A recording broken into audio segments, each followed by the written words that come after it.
आजादी के अमृत काल महोत्सव के बीच आज बजट पेश किया जाएगा। वहीं केंद्रीय वित्त मंत्री निर्मला सीतारमण अंतरिम बजट पेश करेंगी। चुनावी साल में इस बजट से लोगों को काफी उम्मीदें हैं, इसलिए हर वर्ग के बजट के पिटारे को लेकर खासा उत्साहित हैं। उद्यमियों, व्यापारियों, ट्रांसपोर्टरों, नौकरी पेशा, किसानों और गृहिणियों को सौगात की आस है। खाद्यान्न, गैस, पेट्रोल, कपड़ा, सौंदर्य प्रसाधन के दामों में कमी की उम्मीद की जा रही है। बढ़ती महंगाई पर लगाम की योजना के साथ ही इनकम टैक्स स्लैब में बड़ी राहत के कयास लगाए जा रहे हैं। गृहिणियों ने खाने पीने की वस्तुओं पर टैक्स घटने का सपना संजोए रखा है। रियल एस्टेट में होम लोन के टैक्स दायरे को बढ़ाने और क्षेत्र को उद्योग का दर्जा दिए जाने की उम्मीद रियल एस्टेट कारोबारी लगाए हुए हैं। वही स्वास्थ्य व्यवस्था मजबूत करने के लिए मेडिकल कॉलेजों के लिए बजट दिया जा सकता है। इस बार बजट में कुछ खास मिलेगा, ऐसी हर शख्स को उम्मीद है।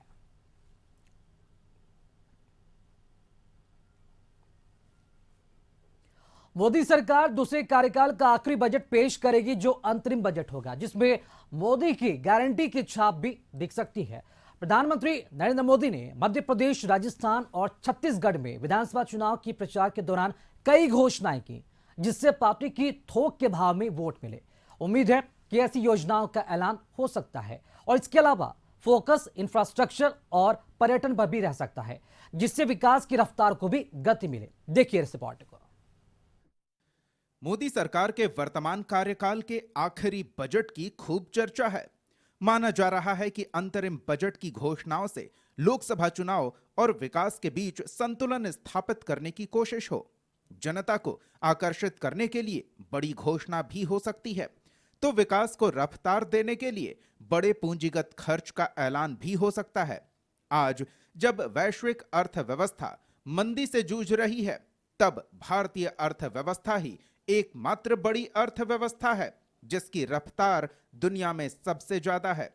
इसलिए वृद्धि दर बरकरार रखने के साथ साथ बड़ी लोक लुभावन योजनाओं पर ध्यान रह सकता है। कह सकते हैं कि अंतरिम बजट में मोदी की गारंटी की छाप रह सकती है, जिसमें मिडिल क्लास, किसानों और असंगठित क्षेत्र के श्रमिकों समेत मतदाताओं के बड़े वर्ग को आकर्षित करने के लिए लोक लुभावन योजनाएं पेश की जा सकती हैं। इस बार एक दिशा निर्देशक बातें लेकर के देश की वित्त मंत्री निर्मला जी हम सबके सामने कल अपना बजट पेश करने वाली है। साथियों, मुझे विश्वास है कि देश नित्य प्रगति की नई नई ऊंचाइयों को पार करता हुआ आगे बढ़ रहा है। सर्वस्पर्शी विकास हो रहा है, सर्वांगीण विकास हो रहा है, सर्वसमावेशक विकास हो रहा है। ये यात्रा जनता जनार्दन के आशीर्वाद से निरंतर बनी रहेगी। इसी विश्वास के साथ फिर आप सभी को मेरा राम राम। इस बार अंतरिम बजट पेश हो रहा है, तो जान लेते हैं कि ये होता क्या है। अंतरिम बजट आगामी वित्तीय वर्ष के पहले कुछ महीने के लिए पेश किया जाता है और सरकार के खर्चों को पूरा करने के लिए संसद से अनुमति लेने की एक प्रक्रिया है। आमतौर पर अंतरिम बजट में नई योजनाओं या टैक्स में बदलाव की घोषणा नहीं की जाती है। इसका मकसद सरकार को तब तक के लिए फंड मुहैया कराना है जब तक नई सरकार पूरा बजट पेश नहीं करती। इसमें यह भी बताया जाता है कि सरकार विभिन्न मदों जैसे कि वेतन, पेंशन, सब्सिडी पर कितना खर्च करेगी। कुछ दिनों पहले ही वित्त मंत्री निर्मला सीतारमण ने बताया था कि अंतरिम बजट की क्या सीमाएं हैं। It is a matter of truth that the 1st February 24 budget that will be announced will just be a vote on account, because we are in an election mode. An election happens during this summer, the coming summer. So the budget that the government presents will just be able to, or would just be a budget to meet with the expenditure of the government till a new government comes to play. So, and that budget, following the British tradition, is called vote on account. So, no spectacular announcements are made at that time. So, you may have to wait till after the new government comes in. अंतरिम budget की अपनी सीमाएं हैं, लेकिन कई ऐसे क्षेत्र हैं जिनके लिए बड़ी घोषणाओं की उम्मीद है। आर्थिक वृद्धि में तेजी के लिए आधारभूत संरचना में विकास आवश्यक है। आजादी के अमृत काल महोत्सव के बीच आज बजट पेश किया जाएगा। केंद्रीय वित्त मंत्री निर्मला सीतारमण इस बजट को पेश करेंगी। आपको बता दें कि चुनावी साल में इस बजट की अगर बात की जाए तो लोगों को इस बजट से काफी उम्मीदें हैं, इसलिए हर वर्ग बजट के पिटारे को लेकर खासा उत्साहित नजर आ रहा है।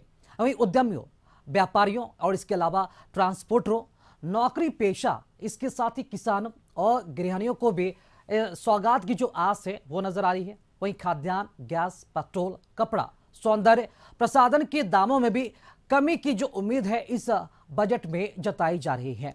वहीं बढ़ती महंगाई पर लगाम की योजना के साथ ही इनकम टैक्स स्लैब पे बड़ी राहत के कयास भी लगाए जा रहे हैं।